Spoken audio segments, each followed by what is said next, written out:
Hello everyone. मैं वीरेंद्र कुमार, प्रवक्ता शिक्षा शास्त्र, जिला शिक्षा एवं प्रशिक्षण संस्थान बीसलपुर पीलीभीत आपका स्वागत करता हूं। आशा करता हूं कि आप स्वस्थ एवं सुरक्षित होंगे। जैसा कि आप जानते हैं कि इस समय कोरोना संकट के कारण ऑनलाइन शिक्षण की व्यवस्था की गई है। इसी ऑनलाइन शिक्षण व्यवस्था के अंतर्गत मैं आज आपको डीएलएड द्वितीय सेमेस्टर के प्रारंभिक शिक्षा के नवीन प्रयास विषय के संविधान के अनुच्छेद 21 से 29(2) एवं 45 के अंतर्गत शिक्षा संबंधी संस्तुतियाँ जो कि शिक्षा से संबंधित हैं से आपको अवगत कराऊंगा। हैं कि शिक्षा किसी भी व्यक्ति, समाज, देश की उन्नति का आधार होती है और इसलिए प्राचीन काल से लेकर आज तक हमेशा से देखा गया है कि शिक्षा व्यवस्था को व्यक्ति की उन्नति का आधार मानकर उसकी हर ज़रूरत के हिसाब से पूरा करने का प्रयास किया जाता रहा है। प्राचीन काल से ही शिक्षा की महत्ता को जानकर सभी के लिए शिक्षा की व्यवस्था की जाती रही है। वैदिक काल से ही भारतीय शिक्षा व्यवस्था उन्नत रही है तथा भारत को विश्व गुरु का दर्जा दिया जाता रहा है। परंतु अंग्रेजी शासनकाल के समय से ही हम देखते आए हैं कि भारतीय शिक्षा व्यवस्था को अंग्रेजी शासन हेतु कुशल कर्मी तैयार करने का साधन बना लिया गया था। जब हमारे देश में अंग्रेजी ईसाई मिशनरियाँ आईं तब उन्होंने धार्मिक शिक्षा प्रदान करना प्रारंभ किया और उसके बाद लॉर्ड मैकाले के समय से ऐसी अंग्रेजी शिक्षा की नींव रखी गई जिसको पढ़कर या जिसके अध्ययन से उन्हें ऐसे कर्मी मिल सकें जो रंग रूप में तो भारतीय हों परंतु बोलचाल, रहन सहन तथा मानसिक स्तर में अंग्रेजी हों, अंग्रेज की तरह कार्य करते हों। शिक्षा व्यवस्था की महत्ता को समझते हुए जब हमारा देश 15 अगस्त 1947 को आज़ाद हुआ और उसके बाद हमारे संविधान निर्माण के समय संविधान निर्माताओं ने ये सोचा कि शिक्षा की इतनी आवश्यकता है तो क्यों ना संविधान में ही कुछ ऐसे प्रावधान किए जाएं जिससे शिक्षा देश के सभी आवश्यक लोगों को या सभी बच्चों को उपलब्ध हो सके। संविधान में शिक्षा संबंधी प्रावधानों को समझने से पूर्व ये जानना आवश्यक है कि संविधान किस प्रकार की व्यवस्था है।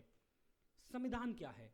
संविधान हमारी व्यवस्थापिका द्वारा बनाए गए नियमों, नीतियों एवं विधानों का कानूनी संग्रह है।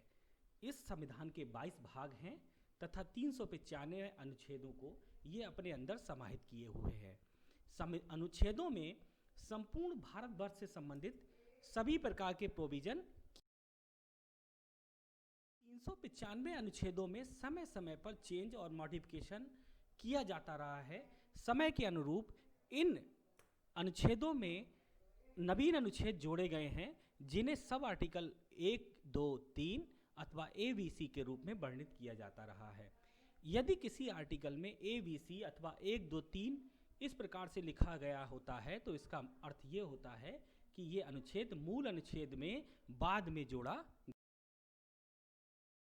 की महत्ता को समझते हुए भारतीय संविधान में सभी के लिए शिक्षा प्राप्त करने का अधिकार तथा राज्य द्वारा शिक्षा प्राप्त करने का अधिकार, शिक्षा प्रदान करने का अधिकार सम्मिलित किया गया।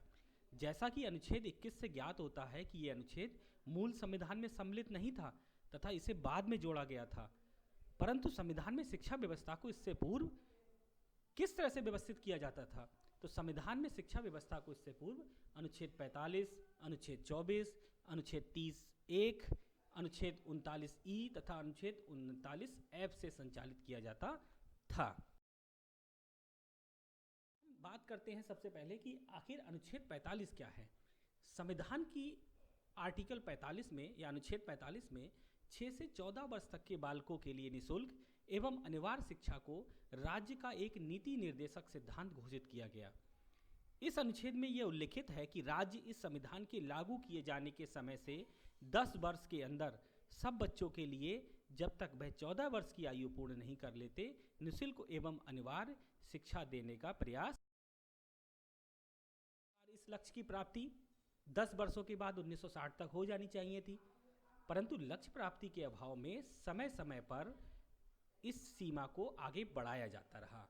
यथा 1960, पहले 1950 से 1960 तक, फिर 60 से 1972 तक, फिर 1972 से 1976 तक 1976 से 1990 तक, 1990 से 2000 तक, 2000 से 2010 तक और 2010 से अभी भी ये सतत रूप में चल रहा है।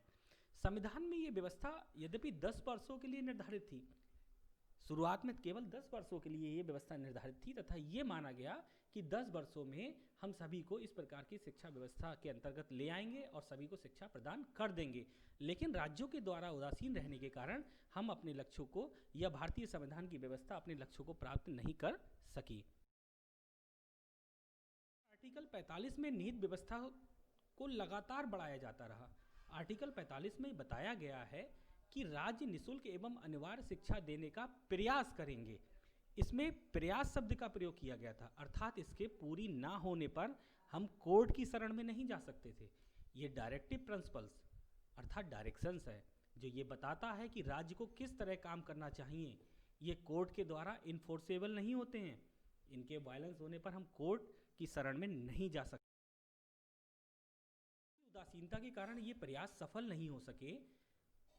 उसके बाद जब ये सफल नहीं हो सके और लगातार शिक्षा व्यवस्था चलती रही और समय समय पर तमाम परेशानियां, तमाम चुनौतियां तमाम विद्यार्थियों के सम्मुख आते रहे, तब सर्वप्रथम 1992 में मोहिनी जैन बनाम कर्नाटक राज्य, मोहिनी जैन जो कि उत्तर प्रदेश की एक छात्रा थी तथा कर्नाटक में मेडिकल की पढ़ाई कर रही थी, उनसे संबंधित ये केस था जिसमें डिविजनल बेंच के सम्मुख ये प्रश्न आया कि क्या right to education fundamental right है, क्या ये मूल अधिकार है व्यक्ति का, तथा डिविजनल बेंच ने ये निर्णय दिया कि right to education is fundamental right at all level.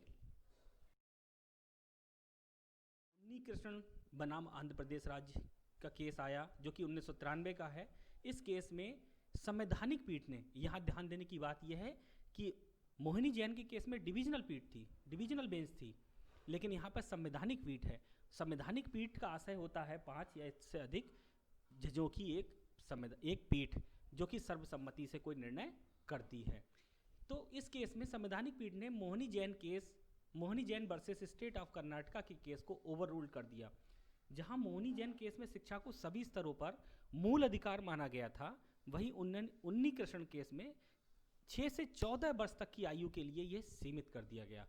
उन्नी कृष्ण केस को शिक्षा के क्षेत्र में लैंडमार्क केस कहा जाता है। एक चीज़ और याद रखने की है कि उन्नी कृष्ण केस को कैपिटेशन फीस केस भी कहा जाता है। ये कैपिटेशन फी केस के नाम से भी जाना जाता है। उसके बाद न्यायालय के हस्तक्षेप से शिक्षा व्यवस्था को और अधिक मजबूत बनाने के लिए 86वें संविधान संशोधन 2002 के द्वारा इसे मूल अधिकार बनाया गया, जो कि पहले राज्य का नीति निर्देशक तत्व हुआ करता था, जो कि अनुच्छेद 45 के अंतर्गत था। उस अनुच्छेद 45 को अब परिवर्तित किया गया और अब इस नीति निर्देशक तत्व को मूल अधिकार बनाया गया और संविधान के अनुच्छेद 21 जो कि प्राण एवं दैहिक स्वतंत्रता से संबंधित है में एक सब आर्टिकल 21A जोड़कर इसे मूल अधिकार की श्रेणी में लाया गया। अनुच्छेद 21 क्या कहता है इसके बारे में जानेंगे। अनुच्छेद 21A या आर्टिकल 21A कहता है कि स्टेट, यहाँ पर स्टेट अथवा राज्य शब्द का जब भी प्रयोग किया जाएगा तब राज्य का आशय ये होगा, राज्य का आशय प्रदेश से नहीं है, अपितु राज्य का आशय है स्वायत्त राज्य और केंद्र शासित प्रदेशों से मिलकर बनने वाला एक राष्ट्र जिसे हम राज्य से संबोधित करते हैं। तो आर्टिकल 21 ये कहता है कि स्टेट 6 से 14 साल तक के बच्चों को फ्री एंड कंपलसरी एजुकेशन प्रदान करेगा और free and compulsory education provide करने का जो मैनर होगा वो पार्लियामेंट डिसाइड करेगी। यहाँ पर बात आ गई कि फ्री एंड कंपलसरी एजुकेशन प्रदान करेगा, ना कि प्रयास करेगा।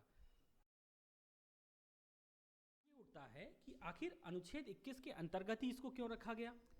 अनुच्छेद 21 व्यक्ति के प्राण एवं दैहिक स्वतंत्रता से संबंधित मूल अधिकार है।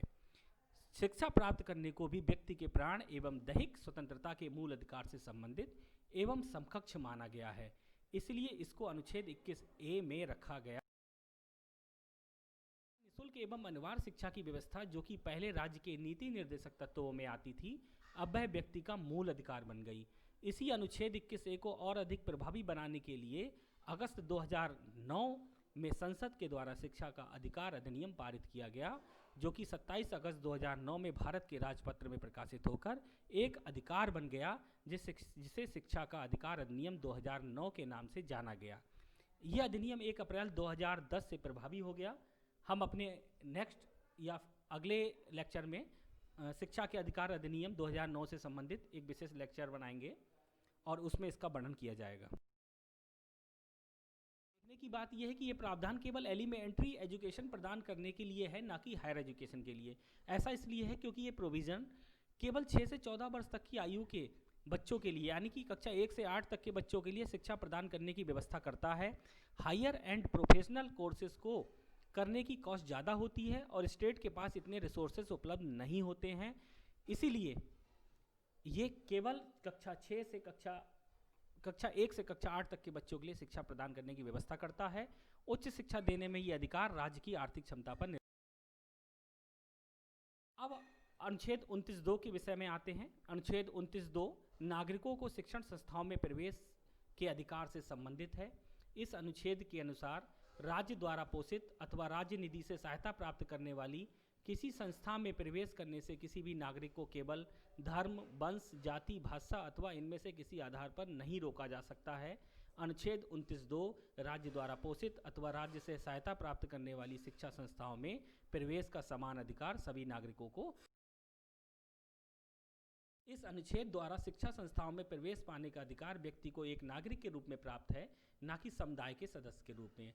अनुच्छेद सभी नागरिकों पर लागू होता है, चाहे वह अल्पसंख्यक वर्ग के हों अथवा बहुसंख्यक वर्ग के। उदाहरण के लिए, कोई विद्यालय यदि अल्पसंख्यकों के द्वारा संचालित है अथवा राज्य निधि से सहायता प्राप्त करता है तो उसमें अन्य समुदाय के बच्चों को प्रवेश देने से इनकार नहीं किया जा सकता है। ना ही राज्य ऐसे विद्यालयों को अपने समुदाय के लोगों के लिए प्रवेश को सीमित रखने का